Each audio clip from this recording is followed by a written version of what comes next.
Hello world news lovers, ये है आज की हेडलाइन। रूस से निपटने की तैयारी, यूक्रेन में आम लोग नकली बंदूक से कर रहे हैं लड़ाई की प्रैक्टिस, सैनिक दे रहे हैं ट्रेनिंग। 46 देशों की नेवी का सैन्य अभ्यास, हिंद महासागर में अमेरिका, रूस, ईरान जैसे देशों को साथ ले आ रहा है भारत। चीन पाकिस्तान को बुलावा नहीं, फिर कर्ज मांगने जाएंगे इमरान। पाकिस्तानी पीएम इमरान खान जिनपिंग से लगाएंगे $3 अरब की गुहार। इजराइल के राष्ट्रपति पहली बार पहुंचे यूएई, ईरान समर्थक हूती विद्रोहियों ने किया मिसाइलों से स्वागत। तालिबान की कैद में अमेरिकी नौसेना का पूर्व अधिकारी, बाइडेन ने तालिबान को दी वार्निंग।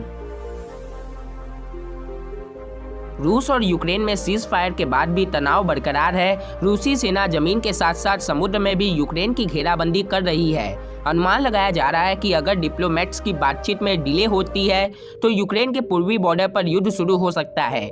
संभावित रूसी हमले के खतरे को देखते हुए यूक्रेन के आम लोग ने भी कमर कस ली है। आम लोग अपने मर्जी से सेना के साथ मिलकर नकली बंदूक के जरिए किसी भी खतरे का सामना करने के लिए सैन्य अभ्यास कर रहे हैं। मीडिया रिपोर्ट्स के मुताबिक यूक्रेन के कई शहरों में प्रादेशिक रक्षा बलों ने सैन्य अभ्यास में लोगों की भागीदारी बढ़ाने के लिए होल्डिंग्स लगाए हैं। इन होल्डिंग्स पर लिखा है कि जानिए आप अपने घर की रक्षा कैसे कर सकते हैं। प्रादेशिक रक्षा बलों की स्थापना 2014 में रूस की क्रीमिया पर कब्जे की बात की गई थी। इस अभ्यास में आम लोगों को हमले की छापामार तकनीक के साथ बंदूक चलाने के मूल बताए जाते हैं।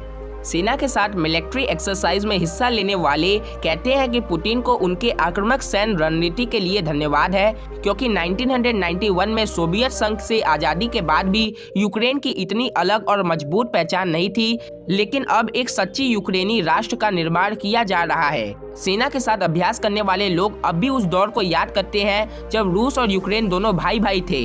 हालांकि अब हालात बदल चुके हैं। बता दें कि आम लोगों की यह मिलिट्री एक्सरसाइज इसीलिए भी अहम हो जाती है क्योंकि अमेरिका और नेटो शायद ही उनकी रक्षा के लिए सैनिक भेजे। भारत हिंद महासागर में दुनिया भर के नौसेना को साथ लेकर सबसे बड़ा आयोजन करने जा रहा है। समुद्री ताकतों का यह जमावड़ा नौसेना अभ्यास मिलन के तहत लगेगा, जो बीते 2 दशकों में हर 2 साल में आयोजित हो रहा है। विशाखापट्टनम तट के पास होने वाले इस आयोजन में 5 महाद्वीपों की 46 नौसेना को बुलाया गया है। भारत इस अभ्यास में अमेरिका, रशिया, ईरान और इजराइल जैसे एक दूसरे के विरोधी देशों को भी साथ लेकर आ रहा है। ऑस्ट्रेलिया, न्यूजीलैंड और फिजी भी इसे व्यापक बना रहे हैं। ब्रिटेन, फ्रांस और जापान भी इसमें शामिल है। नौसेना के मुताबिक 10 दिन का यह अभ्यास 26 फरवरी से 3 मार्च तक चलेगा। इसमें भारत से 100 वारशिप रहेंगे। मिलन अभ्यास में 20 देशों के नौसेना प्रमुख और 15 देशों के विदेश मंत्री आएंगे। भारत आयोजन की 6 महीने से तैयारी कर रहा है। पहले ये मार्च 2020 में होना था, पर महामारी के कारण इसे टाल दिया गया था। तब 41 देश आने वाले थे।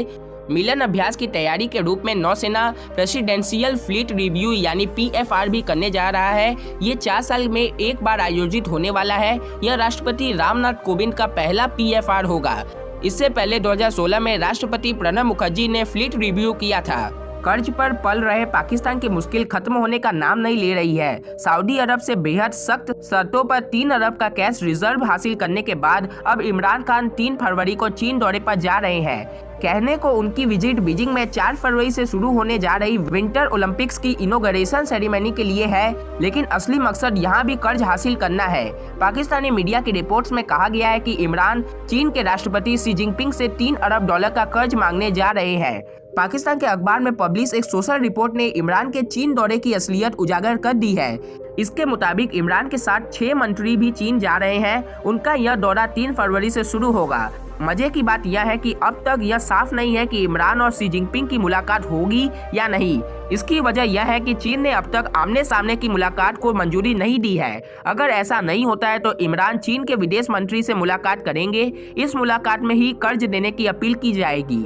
रिपोर्ट के मुताबिक 2018 में सत्ता में आने के बाद इमरान सरकार चीन से $11 अरब का लोन ले चुके हैं। इसका सिर्फ ब्याज दिया जा रहा है, असली रकम अभी तक वापस नहीं की गई है।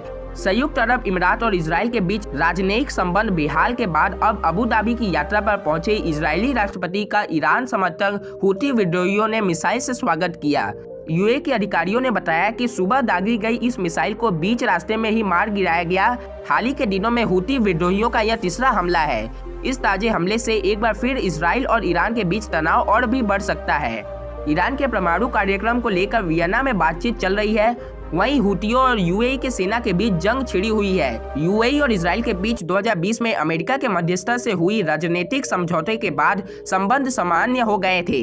इजराइल के राष्ट्रपति ने अबू धाबी के क्राउन प्रिंस के साथ बात की। करीब 2 घंटे की बातचीत के दौरान इजरायली राष्ट्रपति ने इस क्षेत्र के और देशों से इजराइल को मान्यता देने की अपील की तथा अबू धाबी पर हाल ही में हुए हवाई हमले की निंदा की।